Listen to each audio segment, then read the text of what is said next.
మీ అందరికీ తెలుసు కదా, బత్తి విక్రమార్క.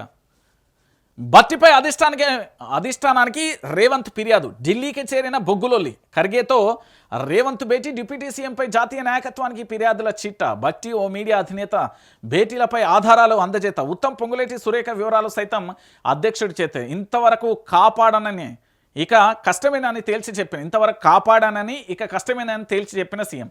సింగరేణికి కొత్త బాస్. స్కామ్ల ఆరోపణలు, వరుస వివాదాలు. ఎటకేలకు రెగ్యులర్ సీఎండి నియామకం అంటూ కూడా చెప్పిన పరిస్థితి అయితే కనబడుతుంది. అసలు విషయం ఏందో నేను చెప్తా పట్టుర్రి. ఇప్పుడు మంత్రివర్గ విస్తరణ కావాలి. రేవంత్ రెడ్డి ప్లాన్ ఎట్లుంటుందో నాకు తెలుసు, నేను చెప్తానా. రేవంత్ రెడ్డి ఇందులో స్కెచ్ చేసిండు కదా, మామూలుగా వేయలే. ఆ స్కెచ్చింగ్ ఎవరికి అర్థం కాదు.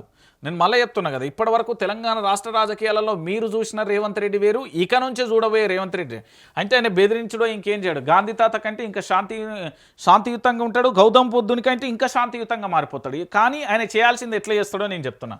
రేవంత్ రెడ్డి అందరికీ తెలుసు కదా, మన రేవంత్ రెడ్డి తెలంగాణ రాష్ట్ర ముఖ్యమంత్రి. రేవంత్ రెడ్డి తెలంగాణ రాష్ట్రానికి సీఎం. ఇప్పుడు సీఎం చేతిలో ఏముండాలి? అన్ని రకాల శాఖలు తనకు నచ్చిన వాళ్ళ దగ్గర ఉండాలి.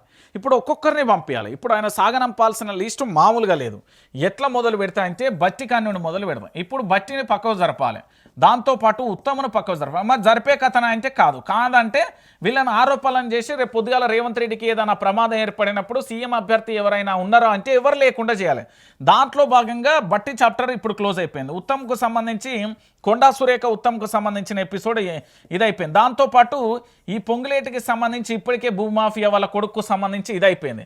ఆ సురేఖకు సంబంధించి ఆయన పేరు ఓఎస్డీకి సంబంధించి ఆయన కథ, ఈ మేడం కథ కూడా అయిపోయింది. దాంతోపాటు నెక్స్ట్ సీతక్క కూడా ఇందులో అయిపోతుంది. మీకు ఇంకో బాధాకరమైన విషయం ఏంటంటే గిరిజన బిడ్డ అయినా ఏదైనా కూడా మొలక్కు సంబంధించిన సీతక్క కూడా టార్గెట్లో ఉంది నెక్స్ట్ రేవంత్ రెడ్డికి.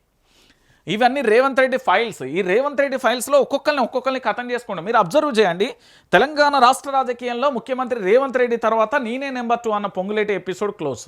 దాంతోపాటు ఉత్తమ్ కుమార్ రెడ్డి గారు సహనశీలి, ఎవరితో లొల్లి పెట్టుకోడు, ఎవరితో వాగ్వాదాన్ని ఇవ్వరు, ఎవరిపైన కేసులు పెట్టడాన్ని ఆయన చాప్టరు క్లోజ్ చేసిండు ఆరోపణలు పెట్టి. దాంతోపాటు కొండ సురేఖకు సంబంధించి కాంగ్రెస్ వచ్చింది, మా రాజ్యం నడుస్తుంది, వైఎస్ఆర్ హయాంలో ఎట్లా నడిచిందో అట్లా నడుస్తుంది అంటే ఆల్రెడీ బీఆర్ఎస్ వాళ్ళకి చెక్కు పెట్టింది. ఆ తర్వాత ఇప్పుడు వాళ్ళ రాజకీయ పతనంలో కొన ఊపిరిలో ఉన్న వాళ్ళని కాపాడి మళ్ళీ తిరిగి పూర్వస్థితికి చేర్చే ప్రయత్నం రేవంత్ రెడ్డి చేయగానే రేవంత్ రెడ్డికే ఎఫెక్ట్ అవుతుందని తెలుసుకొని కొండ సురేఖను పక్కకు పెట్టాడు. దాంతోపాటు ఇంకా మిగిలింది ఎవరు? బట్టి విక్రమ. ఎందుకంటే కాంగ్రెస్ అధికారంలోకి రావడానికి నా పాదయాత్రే మూలం అంటూ బట్టి చేసిన వ్యాఖ్యలను దాంట్లో ఎపిసోడ్ను క్లోజ్ చేసిళ్ళు. ఇక మిగిలింది ఎవరు? సీతక్కకు సంబంధించి. తెలంగాణలో ఎటువైపు చూసినా కూడా సీతక్క వైపు కళ్ళు కనబడుతున్నాయి కాబట్టి, ఎందుకంటే సీతక్క గిరిజన బిడ్డకు సంబంధించి అన్ని రకాల అర్హతలు ఉన్నది.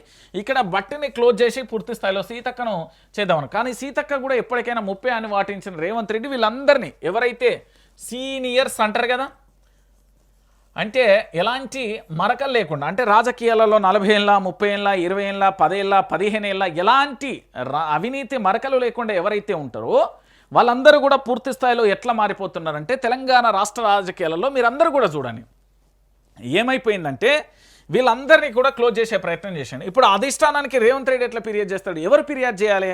ఫిర్యాదు చేస్తే తెలంగాణ రాష్ట్రానికి సంబంధించిన ఇన్ఛార్జి చేయాలి.